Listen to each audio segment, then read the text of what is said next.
avant que tu sois même une masse informe dans le sein de ta mère. Pendant que nous allons, bien aimés, ensemble avec les choristes, chanter ce cantique, toi tu vas commencer à élever ton âme. Tu vas commencer à élever, bien aimé, ton cœur auprès du Seigneur.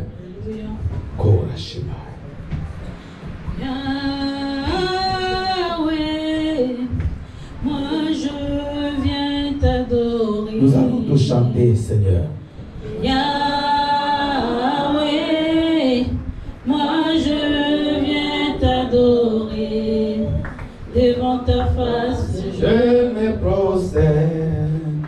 Moi je viens t'adorer. Mes mains sont levées pour te louer. Moi je viens t'adorer. Yahweh.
passe.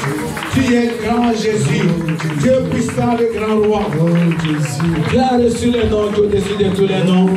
Tu es le reflet de la gloire de Dieu et tu es l'empreinte de sa personne. Nous bénissons ton Seigneur Majesté parce que nul n'est comme toi, Père. Nul ne peut faire ce que tu as fait. Nul ne peut dire des choses et cela s'accomplit. Tu restes Dieu d'éternité en éternité. Des rois sont venus, Père. Des magistrats, des grandes personnes ont régné dans ce monde. Mais aujourd'hui, ils ne sont que os dans des tombeaux. Mais toi, tu n'as pas été, tu n'es pas resté, Seigneur, plus de 3 jours sous la terre.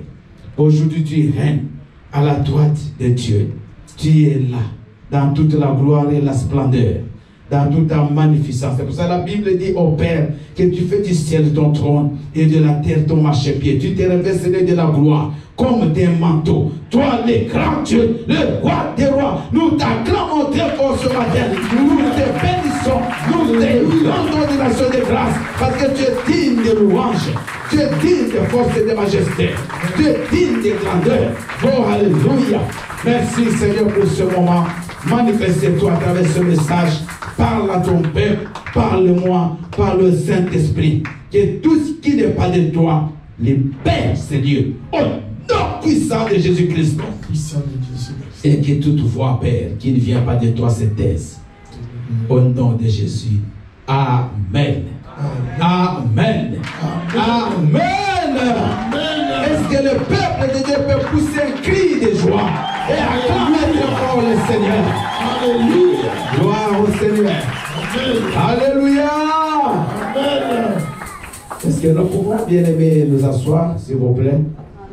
Je vous salue au nom puissant de Jésus. Amen. Ah, vous voulez pas ma salutation? Soyez gentils quand même. Moi, je suis très gentil et vous n'êtes pas gentil. Alléluia. Amen. Si tu as des problèmes aujourd'hui, tu vas rentrer ici en criant. Alléluia. Il est vivant.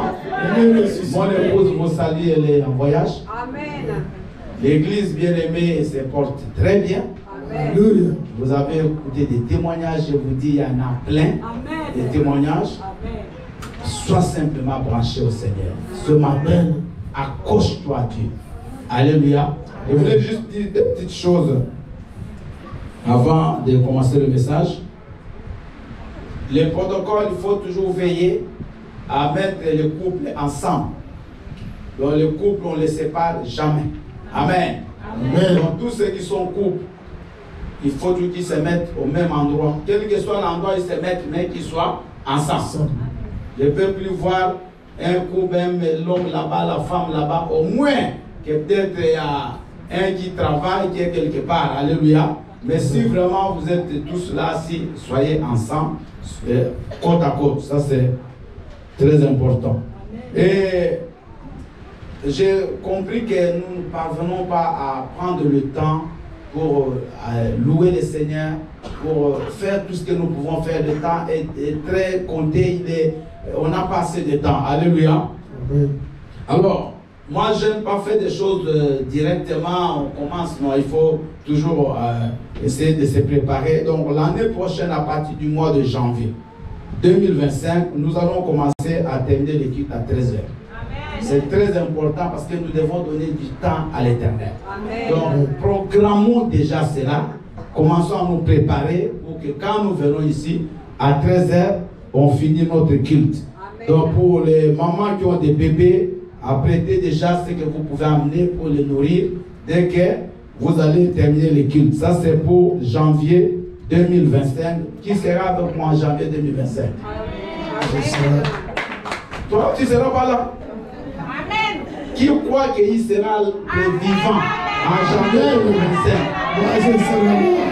Alléluia. Amen. Même si tu n'as pas levé les doigts, tu seras avec moi. Amen. Moi, je suis le prophète de bonheur. Amen. Alléluia. Amen. Gloire au Seigneur. Amen. Nous allons bien aimer continuer notre enseignement qu'on ne va pas terminer aujourd'hui. On n'a pas assez de temps. On va le terminer le dimanche prochain. Parce qu'il y a des choses qu'il faut que nous puissions écouter. Amen. Nous allons nous continuer toujours comment tailler sa destinée. Aujourd'hui, c'est la suite. Et vous allez prendre les versets qui sont déjà, qu'on avait déjà donné la fois passée. Vous allez ajouter 2 versets. Papa Dominique, il y a 2 versets que tu peux ajouter rapidement. Actes chapitre 2, verset 17. Acte 2, verset 17. Deutéronome 32, 11 à 12. Deutéronome 32, 11 à 12. J'avais donné pour ceux qui n'étaient pas là le dimanche passé, Psaume 139, 13 à 16. C'était le texte de base. Psaume 139, 13 à 16. Et on avait également lu Ésaïe 40, le verset 31. Ésaïe 40, le verset 31. Aujourd'hui, vous allez ajouter 2 versets, Acte 2, 17, Deutéronome 32, 11. Papa John, tu nous lis Acte 2, 17. Maman Hortense nous lit Deutéronome 32, 11 à 12. Et Maman Annick va relire Ésaïe 40, 31. On va rapidement suivre la lecture. Après, nous allons entrer dans notre message. Papa Dominique, si tu peux aller sur Internet, cherche-moi la photo d'un aigle, un gros aigle, et tu vas l'afficher là-bas s'il te plaît. Allez-y, papa. Je lis la parole de Dieu au nom de Jésus. Amen. Je lis la parole de Dieu au nom de Jésus. Amen. Amen.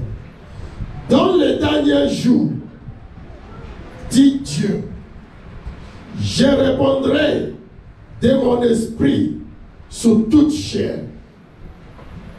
Vos fils et vos filles prophétiseront. Vos jeunes gens auront des visions. Et vos veillards auront des songes. Amen. La parole de l'Éternel. Vos jeunes gens auront quoi? Non. Des visions.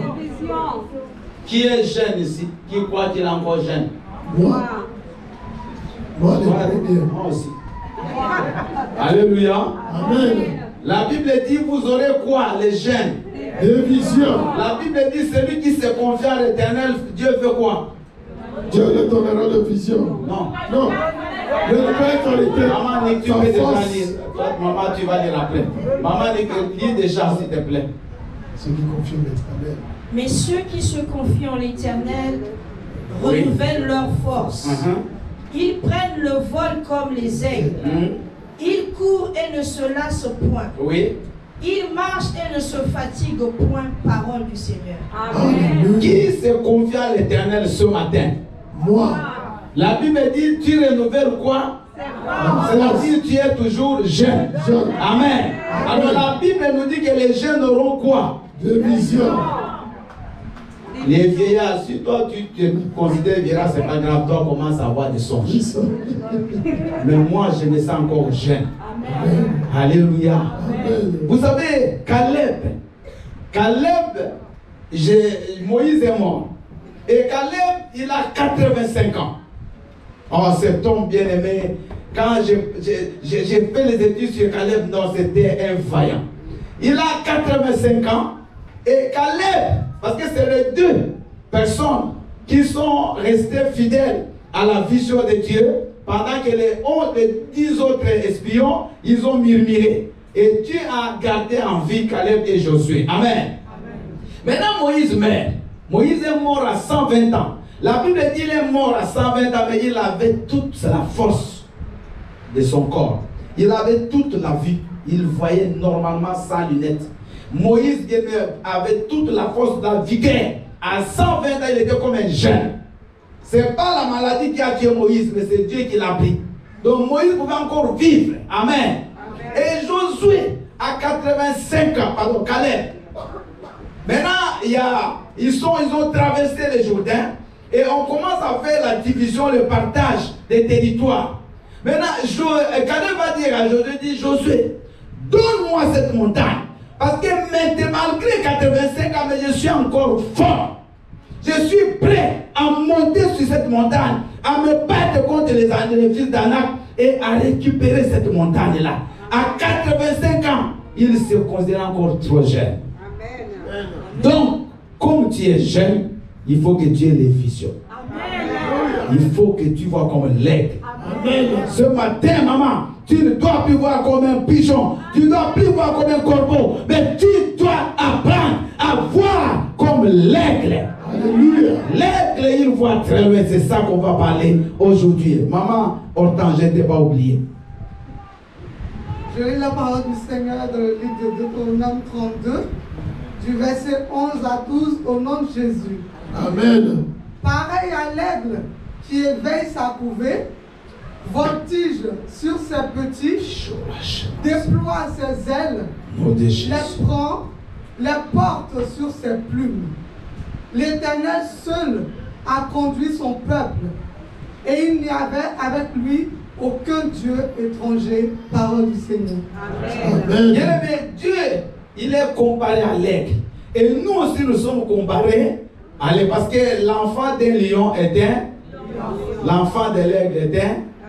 Donc, Dieu est un aigle. Toi aussi, tu es l'aigle. Alors, nous avions parlé le dimanche passé sur comment tu peux tailler ta destinée. Je reprends rapidement. C'est-à-dire comment tu peux réaliser les projets que tu as dans ta vie avant de mourir.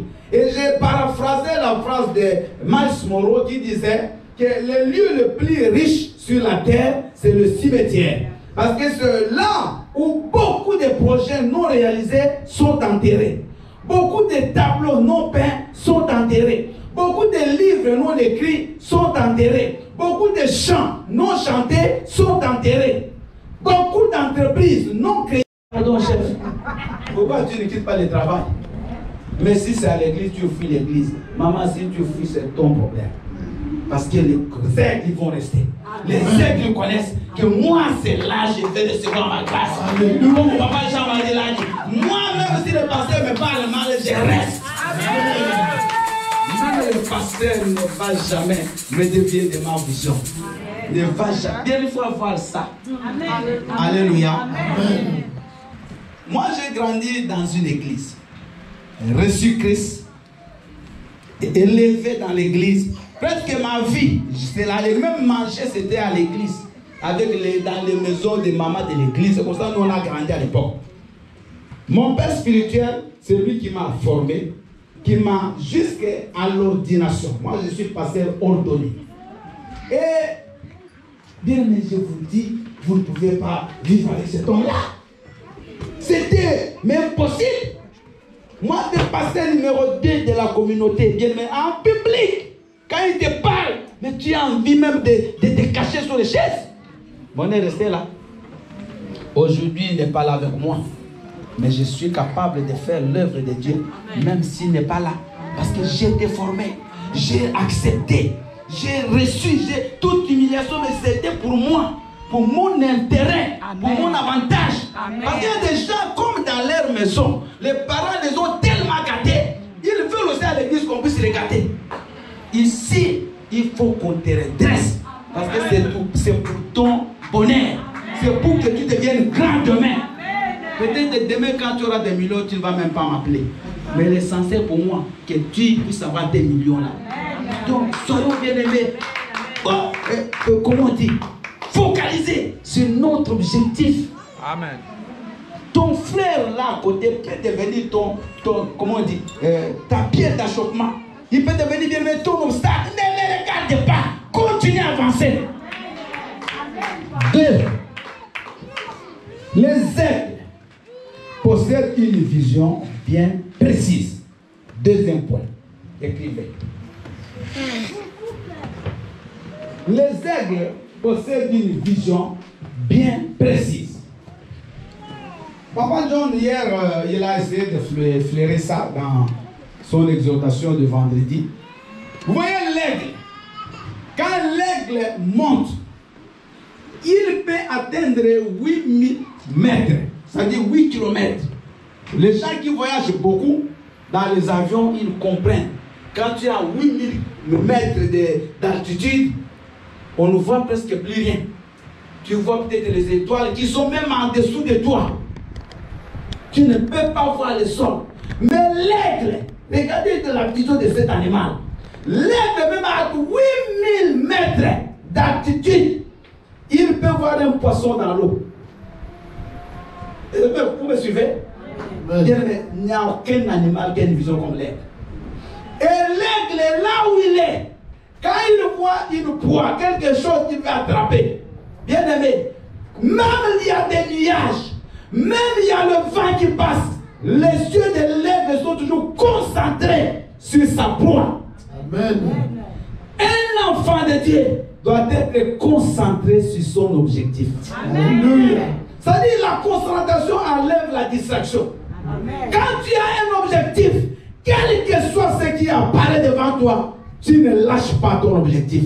Amen. Tes yeux regardent là où tu dois arriver. Amen. Si c'est le point qui est l'appareil là contre l'incendie qui est au fond, c'est ça que je vois, je me focalise sur ça. Même si les gens passent, même si les gens bougent, moi mes yeux sont là. Ce que je dois atteindre, c'est ce que je dois atteindre. Même s'il y a la maladie, même s'il y a la faillite, même s'il y a la famille, même si les gens s'opposent, mais je ne quitte pas de vue ce que je dois atteindre.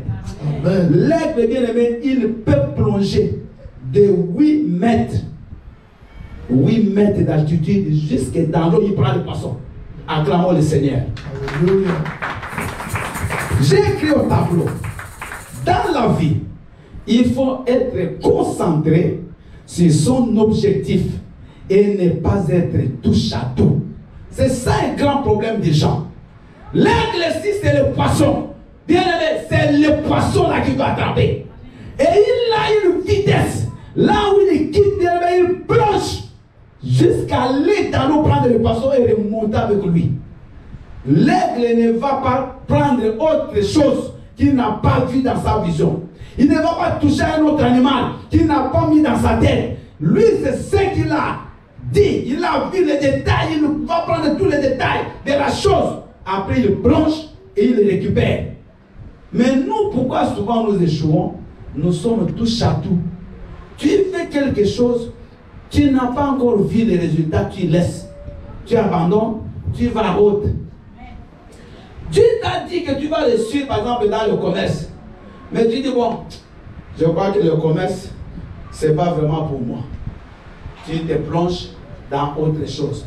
Mais tu dois rester, ne crois pas que parce que tu as un objectif, que tu n'auras pas de difficultés. Tu auras des difficultés. Mais tu dois te concentrer. Parce que la vision demande d'abord avoir des détails. Alléluia. Amen. Regardez. Moi, j'ai une vision. Je dois, par exemple, monter une entreprise. Mais ça doit, il faut que tu aies les détails. Que tu saches cette entreprise sera sur quoi, comment tu vas commencer, où tu vas arriver. Tu as déjà planifié. Il faut avoir une planification. Tu ne dois pas faire les choses comme ça. Tu te réveilles, tu commences à faire des choses. Tu dois d'abord étudier l'objectif, ce que tu veux faire. Tu dois faire une étude. Par exemple, tu veux créer un supermarché, une boutique. Tu fais d'abord l'étude du milieu aussi. Alléluia. Tu regardes dans le coin. Quel coin, par exemple, je peux avoir du monde. Quel coin les gens passent facilement. Quel coin il y a la facilité de transport. Il faut faire d'abord une étude. Donc tu as des détails de ce que tu veux faire. Il ne faut pas que tu te réveilles, tu te lances. Même si tu as une vision, la vision commence par la préparation. Amen. Acclame le Seigneur. Amen.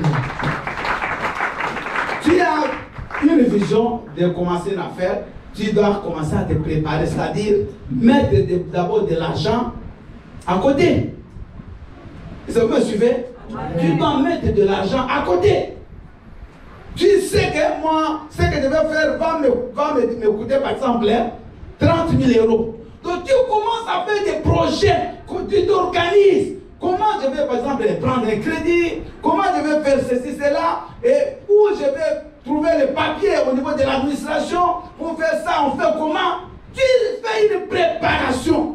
Tu as tous les détails. Mais quand tout ça c'est clair, tu vas réussir. Amen. Pourquoi les gens échouent? Parce que ce qu'ils veulent faire n'est pas clair dans la tête. Tout ce qui se conçoit bien s'énonce en mathématiques. Je crois que c'est Pythagore qui a dit ça. Tout ce qui se conçoit bien s'énonce bien. Et les mots pour les dire viennent facilement. Parce que la chose que tu n'as pas bien compris dans ta tête, tu ne peux pas bien la faire. C'est comme un travail. Aujourd'hui, on t'embauche, tu vas faire le ménage. Tu peux arriver là, tu ne sais pas où tu vas commencer. N'est-ce pas? Quand vous passez les entretiens d'embauche, pour ceux qui ont fait le ménage, qu'est-ce qu'on vous pose comme question? Tu commences par où? Par exemple, ceux qui font les ASH dans les hôpitaux. Bon, moi, je sais parce que ma femme a fait ça beaucoup d'années. Je l'ai déjà accompagné dans un entretien. On va te poser, quand tu arrives dans une salle, exemple, il y a un malade, tu fais quoi? Très bien. Donc, elle le connaît. Amen. Tu dois errer, tu dois. Donc, il y a des gens, ils ne savent même rien. Ils courent avec des CP. Moi, je suis ceci. Ah, ok. Tu vas faire quoi? Il commence à tourner les yeux. Tu ne sais pas. Dans la tête, déjà, tu dois voir, tu dois connaître ce que tu vas faire. Amen. Amen. Tu peux prendre un poulet, tu le sors du congélateur ou je ne sais pas où tu l'as mis. Tu le laisses là, c'est bon. Hein, il n'y a plus de glace. Maintenant, il faut préparer. Mais quelqu'un qui sait cuisiner, il sait dans la tête. Il va commencer où? Il y a un frère que je connais, il n'est pas chrétien, mais je le connais. Il a pris un poulet. Comme il avait fait, il l'a mis dans l'eau. Ça a commencé à chauffer. Et il a sorti, il a mis du sel, il a coupé un morceau. Donc l'autre là, il y avait du sang. Il a mangé là où c'était un peu cuit. Il ne sait pas comment faire. Mais celui qui connaît, il sait que non, là, je dois couper. Après, je dois mettre des ingrédients. Je dois après faire ceci, cela. Il le connaît. Amen. Amen. Donc si tu ne connais pas, tu n'as pas les détails, même si tu as l'argent, tu vas échouer. Amen. La vision demande une préparation. Et dans la préparation, tu dois connaître les détails de ce que tu veux atteindre, de ton projet. C'est pour ça que vous voyez, il y a des spécialistes en projet. Il y a des gens qui ont fait l'université pour apprendre comment on peut monter un projet. Il y a des gens, vous savez, ils ne travaillent pas, ils ne font pas, ils ne vont pas. Lui, son travail, c'est de vendre les projets. Vous savez ça? Il vend les projets. Tu as besoin de construire une maison, lui te fait un projet. Et toi, tu viens, tu achètes. Parce que lui, il connaît comment on peut commencer, comment on peut terminer. Donc, dans la vision, deuxième objectif, j'ai dit, il ne faut pas être touche à tout. Focalise-toi sur une chose. Fais cette chose-là jusqu'à ce que tu réussisses. Amen. Deuxième chose, la distraction est l'ennemi de la vision. Toute personne qui veut aller loin, si tu tombes dans les distractions, c'est fini pour toi. Bien aimé, le temps que nous voyons là, il est compté. Vous savez, il y a des projets qui vont te demander 10 ans. Mais si tu entres dans les distractions, tu perds déjà une année, c'est fini pour toi. Alléluia. Il ne faut pas que nous puissions rêver. Je vous ai dit les dimanches passés, descendons un peu sur la terre. Descendons. Parce qu'aujourd'hui, là, tu as 40 ans. Tu as un projet, tu veux par exemple, que ce projet, zéro tes calculs, ça va faire 5 ans. Mais si tu perds 2 ans dans la distraction, le même projet que tu pouvais atteindre à 45 ans, tu l'auras à 47 ans. Donc tu perds 2 ans. Parce que tu passes tout le temps à la télé, tu passes tout le temps à appeler les gens, tu passes tout le temps à des choses qui ne sont même pas importantes dans ta vie. Des amis qui viennent te donner leur projet à eux. Bien aimé, quand tu as un objectif, garde cet objectif pour toi, dans ton cœur. Les jours où tu les sors, c'est là où tu échoues. Vous ne m'avez pas suivi. Amen. Quand tu as un rêve, si tu ne veux pas avoir beaucoup de combats et que ces rêves-là peut-être ne réussissent pas, garde-les dans ton cœur. Je vous donne l'exemple de Joseph. Joseph, il a un rêve. Et dans le rêve, il voit que toute la famille s'agenouille devant lui. Il le voit 2 fois. Dans la Bible, il est dit quand le rêve se revient 2 fois, c'est-à-dire la chose va s'accomplir. Amen. Amen. Mais Joseph va faire les rêves. Il va dire ce rêve aux gens. Il va dire cette vision aux gens. À sa famille. Et bien aimé, Joseph a fait 13 ans. Vous voyez le retard. Donc il pouvait devenir déjà premier ministre avant. Mais Joseph a fait 13 ans avant de devenir premier ministre en Égypte. Parce que ses frères, quand ils ont écouté ça, ils l'ont pris en haine. Ils ont commencé à chercher à le tuer. Bien aimé, quand tu sors ta vision, tu sors ton objectif, tu sors ton projet, tu commences à avoir des ennemis. Même celui qui est à côté de toi, qui avant d'appuyer, comment il va se marier l'année prochaine? Tu as déjà un fiancé, ils savent, mais ils ne savent pas la date du mariage.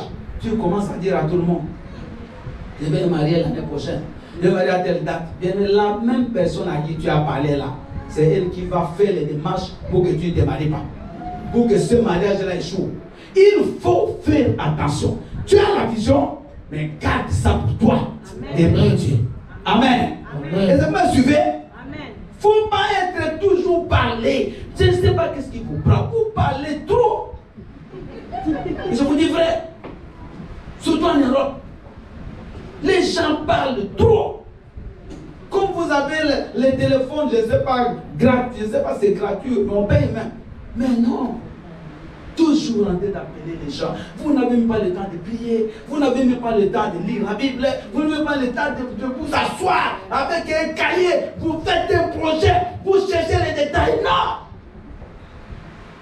Toujours dans les maisons des gens. Toujours aller, je ne sais pas où. Bien aimé, concentre-toi. L'aigle est un animal concentré. Concentre-toi sur ce que tu veux atteindre. Tu as tes enfants. Concentre-toi même à l'éducation de ces enfants-là. Tous les jours, les enfants viennent avec vos cahiers. Qui les fait? Qui vérifie même ce que les enfants écrivent? Qui? Tes enfants les écrivent comme des poules. Parce que tu ne vois même pas ce qu'ils écrivent. Tu ne contrôles pas. Je vous dis vrai. Il y a des parents qui n'ont jamais regardé les cahiers des enfants. Tu ne sais pas. Parce que tu n'as pas le temps. Toi, tu es sur ton canapé, tu ne fais que changer les séries. Tu étais sur YouTube, là tu es fatigué, tu retournes sur les nouvelles. Tu ne fais que... L'enfant là, il joue. Pourtant, c'est l'heure où l'enfant devait étudier. Tu ne sais pas. Il ne sait rien. Il y a même des enfants qui viennent, même les cahiers n'ont pas amené à l'école. La maîtresse va remarquer que le cartable est vide. Moi, je travaille à l'école. Je vous dis des choses que je vois. L'enfant est venu sans cahier. Ça vient avec un cartable vide. Maintenant, même la maîtresse ne comprend pas. Mais les parents, ils n'ont pas regardé ou quoi? Alléluia. Amen. Je crois que ça vous est aussi arrivé. Les parents, est-ce qu'il y a des parents ici? Est-ce que vous voulez voir que vos enfants réussissent dans la vie? Amen. Vous voulez qu'ils deviennent grands? Amen. Soyez dynamiques, soyez disciplinés. De maman, il ne faut pas jouer avec l'éducation des enfants. Parce que moi, surtout, moi, c'est ces enfants-là. Parce que ma vie, j'ai investi pour eux avec ma maman. Parce que ces enfants, demain, ils vont m'acheter des limousines. Amen. Alors, je vous dis, moi, je n'ai pas de soucis. Même aujourd'hui, j'ai la Peugeot là, je n'ai pas de soucis. Les enfants, je peux venir à l'église, je vais au travail. Mais mes enfants là, ils m'achèteront des belles voitures. Ils vont acheter cette église, ils vont acheter des bâtiments. Parce que s'il y a des enfants de millionnaires, ou qu'ils achètent 5 millions, il n'y a pas de soucis. Donc ça, il faut vous parler avec moi. On va investir sur les enfants. Contrôler leurs devoirs. Que ces enfants soient différents des autres. Alléluia. Même à l'école, les enfants, l'année passée, avec mes enfants de ma classe là, il y a un qui me dit, tu sais qu'Allah, c'est lui le plus intelligent. Donc même lui, il reconnaît qu'il n'est pas intelligent. Parce que les enfants, ils sont nets. Et ils le disent. Que, oh, lui là, il est intelligent. Et toi, il dit, moi, c'est moyen. Mais ici, il faut qu'il y ait des génies. Quand ils écrivent, vous savez, il y a nos enfants là, ils écrivent. Hein. Vous voyez là, je parle. Et ils sont venus tous avec des cahiers, avec des stylos. Vous êtes venus mes filles parce que vous êtes des maîtres. Vous êtes des gens, vous connaissez tout. Mais eux là, ils sont venus avec des cahiers. Et des fois, je regarde les écritures, mais je suis émotionné. Ça me fait de la joie dans mon cœur. Amen. Alléluia. Donc, parents, vous avez les devoirs. Dans vos maisons, continuez à faire ce travail-là. Demain, c'est vous qui serez les premiers bénéficiaires. Amen. Amen. Donc, l'aigle, quand il vole, il se focalise sur quelque chose, il ne se détourne pas. Il va jusqu'à atteindre cette proie-là. Donc, toi aussi, quand tu fais quelque chose, concentre-toi sur ce que tu fais. Même si ça boite, vous comprenez? Même si ça boite, continue. Demain, ça va marcher. Amen. 3, on va s'arrêter à 3. On est déjà en retard, c'est pas grave. Alléluia. L'aigle ne mange que ce qui est vivant. L'aigle ne mange que ce qui est vivant. Amen. Vous voyez, l'aigle, c'est le seul oiseau, parce que l'aigle c'est un oiseau carnassier, carnivore, donc il mange la chair. Mais l'aigle ne mange jamais quelque chose qui est mort. Il mange tout ce qui est vivant. Amen. Évitez toutes les informations anciennes ou mortes si tu veux atteindre ta destinée. Ça dit quoi? Celui qui veut aller loin, c'est qui doit le nourrir. C'est que tu dois écouter, parce que la Bible dit, c'est que la foi vient de ce que, et ce qu'on entend vient de la parole de Dieu. Si tu veux aller loin, évite de toujours écouter les choses négatives, les choses qui te découragent. Ça, ce sont des choses mortes. Évite des discours morts. Au contraire, il faut que tu te nourrisses. Deuxième point, j'ai écrit. Il faut nourrir vos rêves par des informations vivantes, par des motivations positives, en évitant des discours morts. Vous voyez, j'ai pris le temps pour prier. J'ai quitté ici, je ne sais pas quelle heure, pour préparer ce message pour vous. Et dans ma maison, je n'ai presque pas dormi pour que vous puissiez être bénis ce matin. Amen. Je sais ce que je veux. Amen. Je sais ce que je veux mettre dans vos vies. Et demain, vous allez produire. Amen. Il faut, bien aimé, quand vous voulez avancer, il faut éviter d'écouter des choses qui vous découragent. Amen. Quelqu'un vient toujours avec des discours de découragement, éloigne-toi. J'aimerais parler à une parenthèse à mes frères congolais. Évitez ces choses-là. Il y a des gens, ils ne mangent, ne vivent que pour des commentaires sur ce qui s'est fait au Congo. Et moi, j'étais au Congo. Je vous ai dit sincèrement, à Dieu me voit. S'il faut que je rentre demain, je suis prêt à rentrer. S'il faut que je vive ma vie entière là-bas, je suis prêt à vivre là-bas. Je vous dis, les gens qui vous disent, n'allez pas, là-bas il n'y a rien, là-bas c'est sale, c'est pas grave, ici aussi c'est sale partout. Mais on vit. Bien aimé, si tu as une vision partout, tu vas bien vivre. Écoute-moi, c'est le problème de ce que nous entendons qui vous freine. Tu avais un projet, tu allais faire quelque chose, peut-être investir dans ton pays, mais les gens tellement ils te disent des choses négatives. Toi aussi tu es découragé, tu abandonnes. À la fin, c'est le temps qui passe. Je suis parti au mois de juillet, bien aimé. L'avion plein à craquer. Tous les jours, il y a des vols qui quittent l'Europe, qui vont au Congo. Plein du monde, tous les jours. Mais s'il n'y a rien, pourquoi tous ces gens vont là-bas? Pourquoi ces gens veulent investir là-bas? J'ai dit non. Parce qu'on a trop écouté. Alléluia. Amen. Ne regardez pas YouTube. Ces gens-là, ils mangent sur ça. Lui, c'est son travail qui le fait nourrir. Il nourrit ses enfants parce qu'il sait que s'il ne critique pas le pays, il ne va pas avoir de vie. Et toi, tu l'aides à écouter ce qu'il dit. Il n'a même pas vérifié, il n'a pas vérifié. Il n'est même pas là, il est même en Europe. Il dit des choses qui se passent loin, qu'il n'a pas vues. Et toi, tu es là, tu le suis. Je te vais parler. Parce qu'il a dit ça. Hey, là, on est en train de manger les gens. Là, tu as vu où? Où est-ce que tu as vu ça? Moi, je suis parti, je n'ai vu ni Koulouna, ni personne ne m'a attaqué. Je me promenais à pied, mais je vous dis, frère, je n'ai pas vu ça. Je ne peux pas vous mentir, je n'ai pas vu. Alléluia. Est-ce qu'ici, on n'attaque pas les gens? Ici, vous n'apprenez pas qu'on a tué un policier? C'est partout. Bien aimé, quelqu'un qui va aller loin doit éviter tous les discours morts, toutes les informations diaboliques, négatives. Amen. Maman, vous voyez les grandes personnes là, ils n'ont pas besoin d'écouter ce que vous leur dites là. Lui là, son objectif. Amen, papa. Il sait ce qu'il cherche. Il sait où il veut arriver. Amen. Toi, parce que tu ne sais pas où tu vas. C'est pour ça que tu laisses tout le monde venir te dire n'importe quoi. Quand tu es venu, si tu es venu seul. Amen. Alléluia. Amen.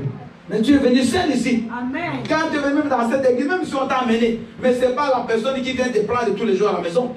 Tu viens seul. Amen. Mais pourquoi tu vas écouter les choses? Non, tu vois cette maman-là. Oh, c'est elle qui détruit cette église. Quelle était tout, elle ne va pas réussir. Toi, avance. Toi, viens chercher Dieu. Toi, viens prier. Parce que toi, tu sais, comme Jean-Marie l'a dit, qu'ici, il y a Dieu. Amen. Amen. Amen, papa. Le groupe là de derrière, vous me suivez? Vous dormez? Le groupe de derrière là, est-ce que vous êtes avec moi? Alléluia. Amen. Information. Bien-aimé, la foi. Quand tout le matin, tu écoutes des choses qui te font mal, tu écoutes des choses qui te font peur, ta vie va devenir comme ce que tu écoutes. Amen. Cherche les gens qui vont te motiver. Amen. Cherche les gens qui vont te dire toujours, maman, tu vois, si tu investis là, tu vas réussir. Maman, lève-toi, va chercher du travail, fais ton CV, va là-bas. Accroche-toi à ces gens-là. Amen. Mais à celui qui vient avec des symphonies, avec des chants de lamentation, avec les chants de pleurs, loin de moi, 1000 coudées. Je n'ai pas besoin de t'écouter. Parce que tu vas me refroidir. Alléluia. Oh pasteur, tu vois, il ne faut pas qu'on continue à prier ici. Sinon, ça peut tomber. Et là où tu dors, tu es peut-être le 6e étage. Tu es au premier, mais il y a 6 étages au-dessus. Pourquoi tu n'as jamais fouillé? Là, ça ne peut pas tomber. Ça ne tombera pas. Alléluia. Amen. Si ça va tomber, nous, on sera déjà partis. Bien-aimé, écoute-moi. Partout, il y a des dangers. Mais si tu regardes les dangers, tu ne feras rien. Amen. Même le mariage a aussi ses dangers. Demande aux gens, beaucoup qui ont été mariés avant toi, ils vont te dire que autant que tu restes célibataire. Mais il n'a jamais été célibataire, il est toujours resté là. Malgré ce qu'il a en train de vivre, il est toujours accroché. Amen. Alléluia. Amen. Alléluia. Amen. Donc, votre vie, c'est vous-même. C'est votre détermination. Et pour terminer, parce qu'on va continuer à des choses, je ne peux pas dire qu'il y a trop.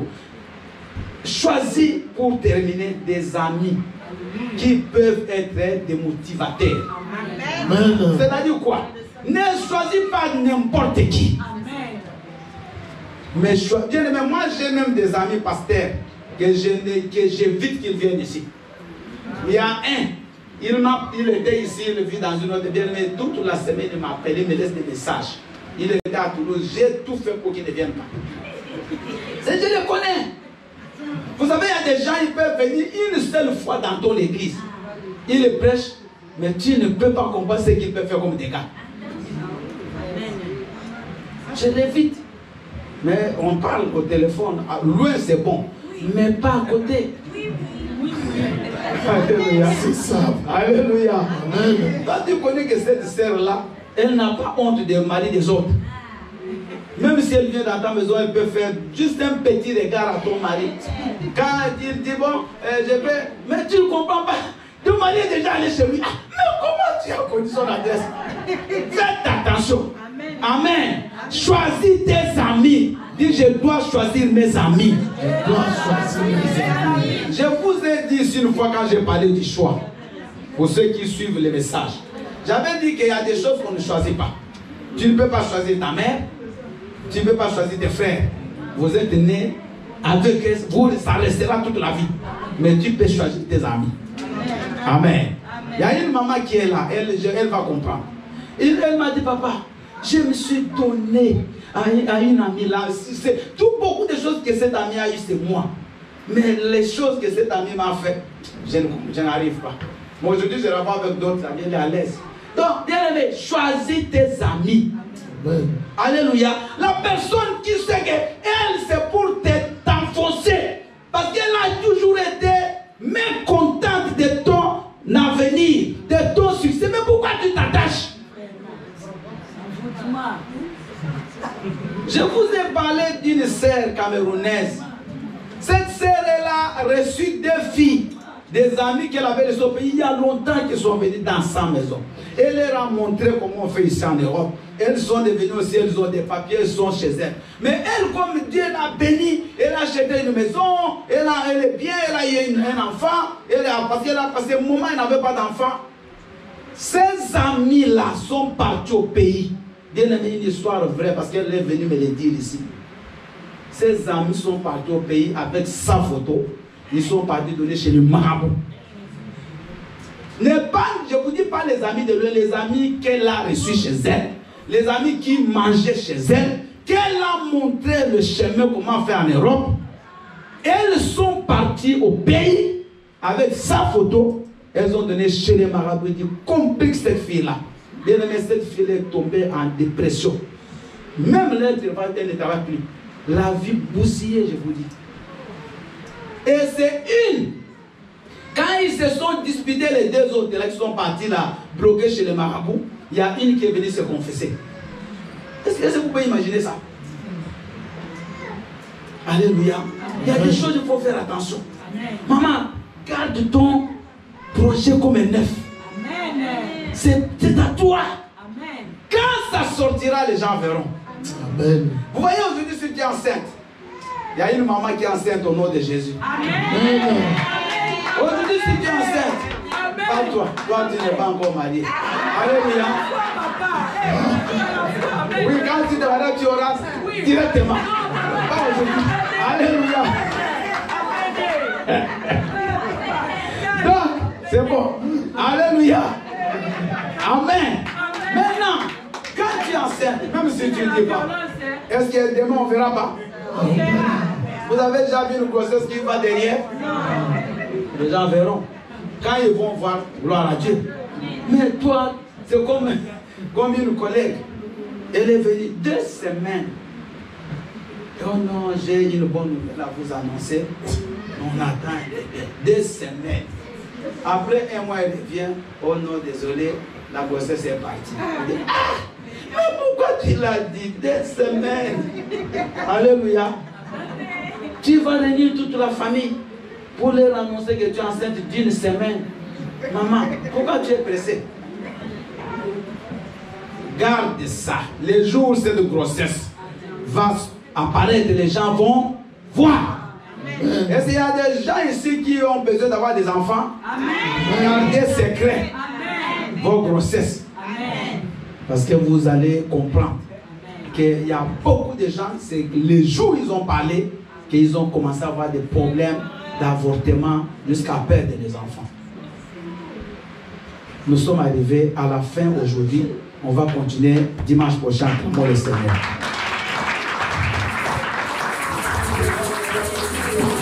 Et tu vas prier, dis Seigneur, aide-moi à me concentrer sur ma vision, à me concentrer sur mes rêves. Prie au nom de Jésus.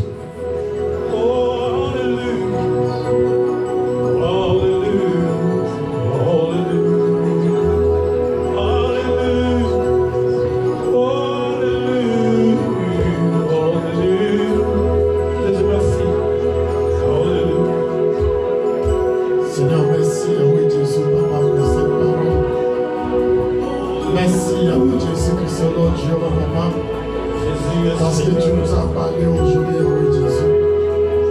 Merci Papa parce que tu es Dieu. Merci Yahweh Jésus que ce nom Dieu pour ton amour. Sois élevé Papa, sois glorifié. Sois adoré Papa, sois exalté. Au nom de Jésus-Christ. Merci Seigneur Jésus. Merci Seigneur Jésus-Christ. Merci Seigneur Jésus-Christ. Merci Seigneur Jésus-Christ. Amen. Est-ce que nous sommes dans la joie? Est-ce que nous sommes dans la joie? On attend pour le roi des rois.